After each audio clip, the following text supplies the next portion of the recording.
Hola a todos. Estamos otra vez en la Biblia en casa y el versículo correspondiente a las lecturas del domingo 23 de enero de 2022, tercer domingo del tiempo ordinario y por tanto domingo de la palabra instituido por el Papa Francisco, es el siguiente.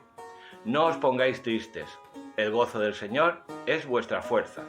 Nehemías 8, 10b. Era un versículo muy largo y hemos tomado la segunda parte. Si os acordáis, habíamos visto a la hora de ver Josué y Deuteronomio, etcétera, que había una historia deuteronomista compuesta a raíz de la destrucción de Jerusalén en el año 587, que empezaba en el libro del Deuteronomio, seguía con Josué y Jueces y continuaba con Primera de Samuel, Segunda de Samuel y terminaba con Primera de Reyes y Segunda de Reyes. Esa era, digamos, la historia deuteronomista, donde los israelitas se preguntan qué es lo que pudo pasar desde la conquista de la tierra prometida, desde el brillante reinado de David y de Salomón, hasta la degeneración actual en la que Jerusalén ha sido conquistado, el templo ha sido destruido. Bueno, pues ahora nos vamos a la historia cronista. Nehemías pertenece a esta historia cronista que abarca primero y segundo de Crónicas, como su nombre indica, y los libros de Esdras y Nehemías. Los libros de Esdras y Nehemías formaban una unidad. En principio la Vulgata, por ejemplo, llama a Esdras primero de Esdras y a Nehemías segundo de Esdras. Hay también apócrifos, etc. Bueno, es una historia fascinante, pero lo que nos interesa, esto es la historia cronista, que es reescribe la historia alrededor del año 400 a.C., revisando desde Adán. Incluso el primero libro de Crónicas empieza desde Adán hasta el rey David y el segundo libro de Crónicas desde Salomón hasta la destrucción de Jerusalén y el edicto de Ciro, donde se autoriza a los israelitas que habían sido llevados como esclavos, deportados a Babilonia, a volver a su tierra. Bien, pues Esdras y Nehemías nos narran la reconstrucción de Jerusalén, la reconstrucción de sus murallas y la reconstrucción del templo, que tiene como tres etapas. Una primera presidida por la figura de Zorobabel, otra por Esdras y otra Nehemías. Esdras es un escriba y este escriba es autorizado por el rey de Persia para restablecer la ley en Jerusalén y en toda Judea. Nehemías es el copero del rey, es decir, es un cargo evidentemente de mucha confianza, porque probaba las bebidas antes de que las bebiera el rey, o sea que tenía que ser un cargo de confianza y es nombrado gobernador, digamos, con poderes para también proceder a la reconstrucción de Jerusalén, de sus murallas y de su templo. Se ha especulado con que el autor de Esdras y Nehemías es también el autor de Crónicas, pero no hay nada seguro.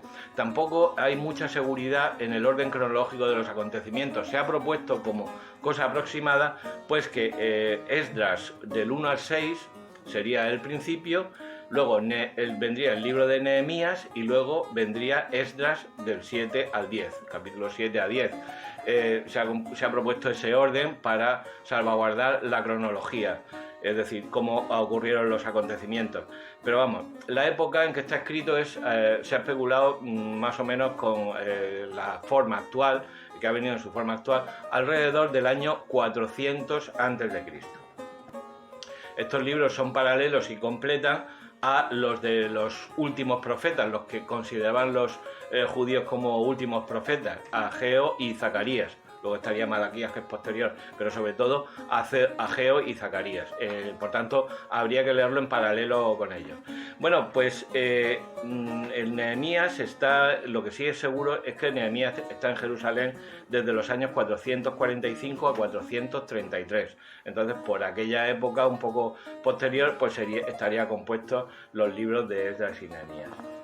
Esdras se puede decir que es el padre del judaísmo, es decir, sobre tres pilares: el pueblo elegido, la raza, el templo y la ley. De hecho, en este capítulo 8, que es muy bonito y no te lo pierdas, leértelo completo, está la lectura de la ley, la lectura y la explicación a cargo de Esdras, Nehemías y los levitas, y la explicación y cómo recibe el pueblo con lágrimas en los ojos por un lado de alegría y por otro de arrepentimiento y contrición, porque luego tendrá lugar un ritual de arrepentimiento, un ritual penitencial.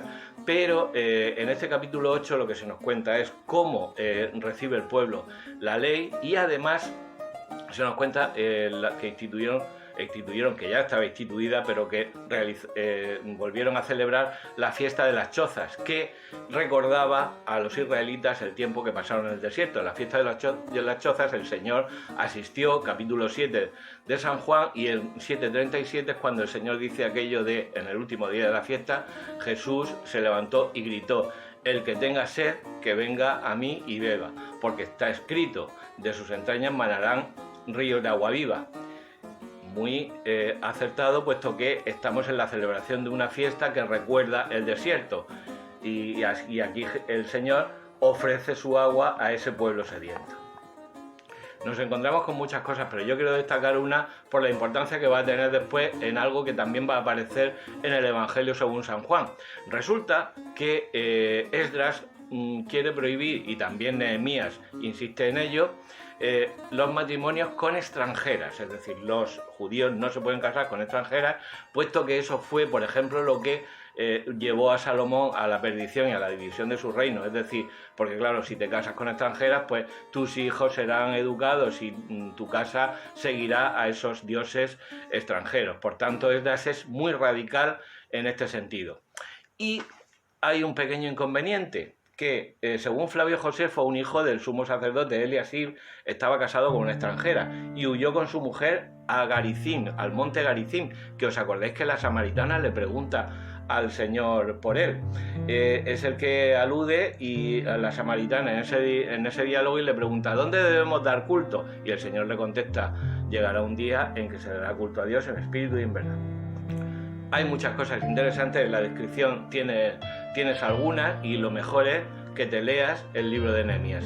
Así que ya sabes, adelante con Nehemías.